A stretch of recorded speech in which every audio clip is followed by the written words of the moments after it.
Hello दोस्तों, भक्ति sunshine में आप सभी का स्वागत है। आज हम अनंत चतुर्दशी की कथा श्रवण करेंगे, जो कि गणेश विसर्जन के दिन मनाई जाती है। इस कथा का प्रारंभ करने से पहले अगर आपने अभी तक मेरा चैनल सब्सक्राइब नहीं किया है तो ज़रूर कर लीजिए और कमेंट में जय श्री हरि ज़रूर लिखिए।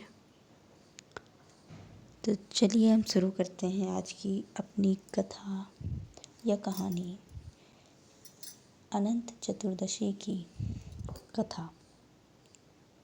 प्राचीन काल में सुमंत नाम का एक नेक तपस्वी ब्राह्मण था।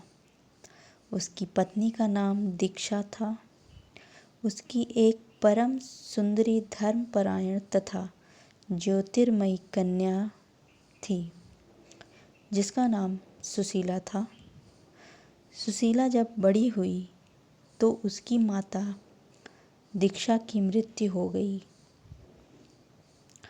पत्नी के मरने के बाद सुमंत ने कर्कशा नामक स्त्री से दूसरा विवाह कर लिया।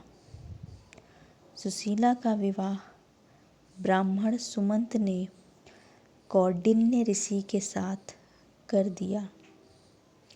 विदाई में कुछ देने की बात पर कर्कशा ने दामाद को कुछ ईंटें और पत्थरों के टुकड़े बांधकर दे दिए। कौंडिन्य ऋषि दुखी हुए अपनी पत्नी को लेकर अपने आश्रम की ओर चल दिए, परंतु रास्ते में ही रात हो गई। वे नदी तट पर संध्या करने लगे। सुशीला ने देखा वहाँ पर बहुत सी स्त्रियाँ सुंदर वस्त्र धारण कर किसी देवता की पूजा कर रही थी। सुशीला के पूछने पर उन्होंने विधि पूर्वक अनंत व्रत की महत्ता बताई। सुशीला ने वहीं उस व्रत का अनुष्ठान किया और 14 गांठों वाला डोरा हाथ में बांधकर ऋषि कौंडिन्य के पास आ गई। कौंडिन्य ने सुशीला से डोरे के बारे में पूछा तो उसने सारी बात बता दी। उन्होंने डोरे को तोड़कर अग्नि में डाल दिया। इससे भगवान अनंत जी का अपमान हुआ। परिणामतः ऋषि कौंडिन्य दुखी रहने लगे। उनकी सारी संपत्ति नष्ट हो गई।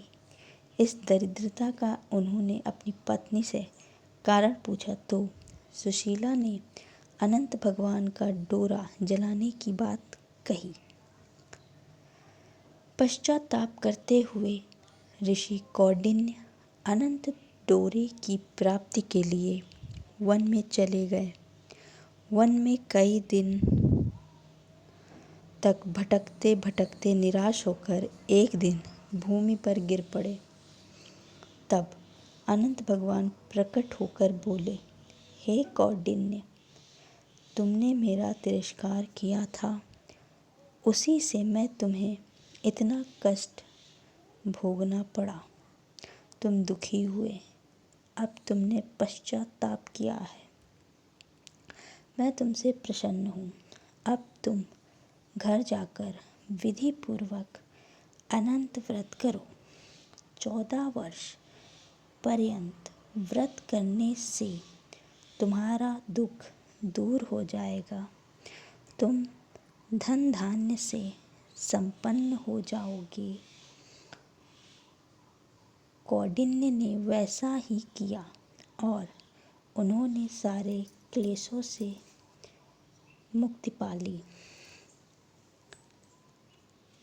तो ये थी कहानी अनंत चतुर्दशी की। और इस साल 2025 में अनंत चतुर्दशी 6 सितंबर दिन शनिवार को मनाई जाएगी। तो आई होप अगर आपको ये अच्छा लगा हो तो कमेंट में जय श्री हरि लिखना ना भूलें। धन्यवाद।